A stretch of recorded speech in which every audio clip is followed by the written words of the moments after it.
نبی کریم صلی اللہ علیہ وسلم نے گناہ چھڑوانے والا نسخہ بتایا کہ یہ عمل، یہ ذکر کرتے رہو، تمہارے گناہ چھوٹ جائیں گے۔ کہتے ہیں نا کہ گناہ چھوٹتے نہیں ہیں، جی بڑی کوشش کرتا ہوں، گناہ نہیں چھوڑے جاتے ہیں۔ نہیں، چھوٹ جائیں گے۔ کیوں؟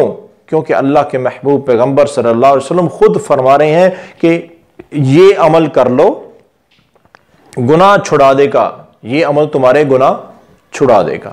اب حدیث پاک سنیں، سیدنا عبداللہ بن مسعود رضی اللہ عنہ بیان فرماتے ہیں، کیا فرماتے ہیں کہ نبی کائنات صلی اللہ علیہ وسلم کا فرمان ہے کہ اللہ تعالیٰ نے ان اللہ قسم بینکم الرزق، اللہ تعالیٰ نے تم لوگوں کے درمیان رزق تقسیم کر دیا ہے، سبھی کو رزق ملے گا، مسلم غیر مسلم سبھی کو ملے گا، اللہ کو ماننے والا نہ ماننے والا۔ اخلاق بھی اللہ نے تقسیم کر دیے سبھی کے اندر، کئی اچھے اخلاق، غیر مسلم بڑے اچھے اخلاق والے ہوتے ہیں، کئی مسلمان بڑے اچھے اخلاق والے ہوتے ہیں، کئی غیر مسلم برے اخلاق کے مالک ہوتے ہیں، کوئی مسلمان برے اخلاق کے مالک ہوتے ہیں۔ تو بہرحال یہ چیزیں برابر تقسیم ہیں، لیکن فرمایا کہ دنیا بھی اللہ نے تقسیم کر دی ہے، دنیا کا مال و دولت، کامیابی ناکامی سبھی کے لیے ہے، لیکن فرمایا کہ وَلَا يُؤْتِ الْإِيمَانَ إِلَّا مَنْ أَحَبَّ، اللہ نے ایمان صرف ان کو دیا ہے جن کو پسند کیا ہے۔ جس کو اللہ تعالیٰ پسند فرماتے ہیں نا، اسے ہی مومن بناتے ہیں۔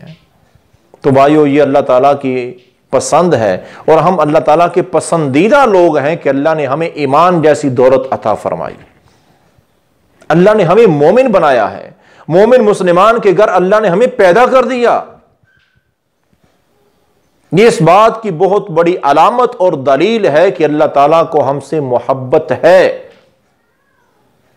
اب ہمارے ذمے ہے کہ ہم اللہ سے کتنی محبت کرتے ہیں، یہ ہمارے ذمے ہے۔ فرمایا کہ اللہ نے تو تمہیں پسند کیا، ایمان دے دیا، اب اگر تمہارے اندر کمیاں کوتاہیاں ہیں، غلطیاں گناہوں پہ لگ چکے ہو، گناہ چھوٹتے ہی نہیں ہیں، چھوڑنا چاہتے ہو، تو فرمایا کہ یہ کام کر لو، یہ دعا پڑھا کرو، گناہ چھوٹ جائیں گے، اور تمہاری اللہ تم سے تو محبت کرتے ہی کرتے ہیں، تمہاری بھی اللہ سے محبت ہو جائے گی، اور دونوں جہانوں میں کامیابی تمہارا مقدر بن جائے گی۔ وہ دعا کون سی ہے؟ فرمایا کہ سبحان اللہ والحمد للہ ولا الہ الا اللہ واللہ اکبر۔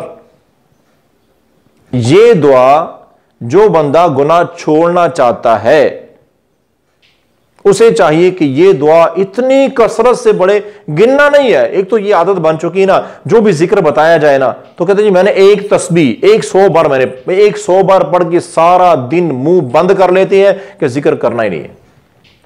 ایسا نہیں ہونا چاہیے۔ جب وقت ملے، جب موقع ملے، اللہ کے ذکر سے اپنی زبان کو تر رکھیں، اور یہ اللہ والوں کی علامت ہے، اللہ والوں کی یہ خوبی ہے، مومن بندے کی یہ علامت ہے کہ وہ اللہ کے ذکر سے اپنی زبان کو تر رکھتے ہیں۔ تو یہ ذکر گناہ چھڑانے والا یہ نسخہ جو آپ نے بتایا، سبحان اللہ والحمد للہ ولا الہ الا اللہ واللہ اکبر، سبحان اللہ والحمد للہ ولا الہ الا اللہ واللہ اکبر، بار بار پڑھیں، بار بار پڑھیں، لا تعداد پڑھیں،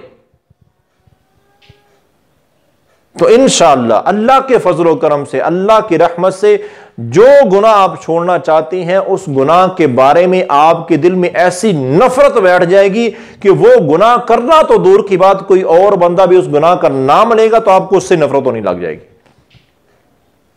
اتنا پاورفل اور مضبوط ہے یہ عمل، یہ طریقہ، یہ نسخہ جو آپ نے بتا دیا، تو اپنائیں، خود بھی اپنائیں، اپنے دوست و احباب کو بتائیں کہ گناہوں کو زندگی سے نکالنا چاہتے ہو، زندگی کو گناہوں سے پاک رکھنا چاہتے ہو، تو ایک ہی طریقہ ہے، سبحان اللہ والحمد للہ ولا الہ الا اللہ واللہ اکبر۔